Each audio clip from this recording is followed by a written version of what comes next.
What's going on, guys? We're only 3 weeks out from the 2020 Mr. Olympia competition, so I want to give you my predictions for the top 6 in the Classic Physique division. There's a ton of new faces in the division this year, so this one's going to be interesting.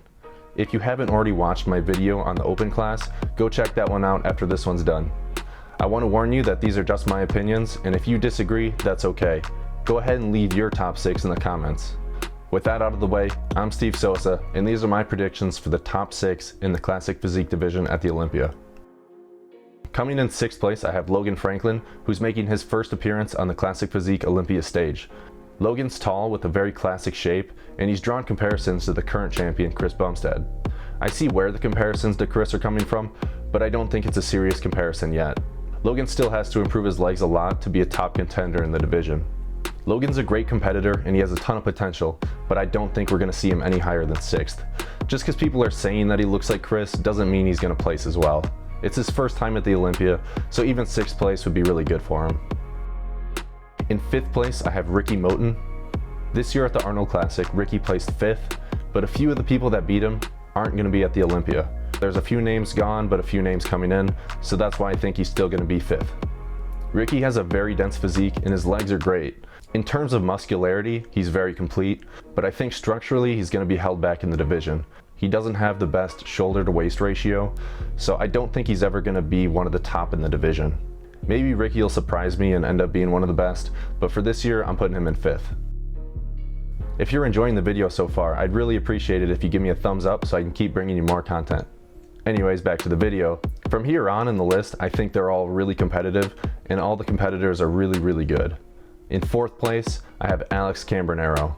Alex just won the Arnold Classic and he's got a really good physique. Alex is super aesthetic and it's hard to find a weakness on him. His waist is so small, his shoulders are broad, he brings great conditioning, and overall he's got a really pleasing physique.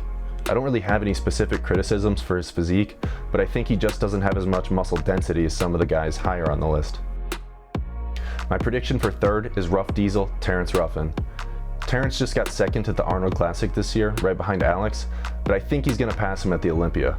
Terence is one of my favorite bodybuilders in Classic Physique and in bodybuilding in general, so I might be a little bit biased, but I'm really excited to see him this year. Terence does a great job of presenting his physique in a classic way, and he's got great muscle density, which is what I think is going to put him over the edge past Alex. I'm going to discuss 1st and 2nd together because it's pretty obvious who they are at this point. It's sad for me to say it, but in 2nd I'm putting Breon Ainsley, and in 1st I'm putting Chris Bumstead. Now this might surprise you if you've seen some of my other videos where I say Breon's the more classic of the two, but the thing is, Breon's cutting so much weight.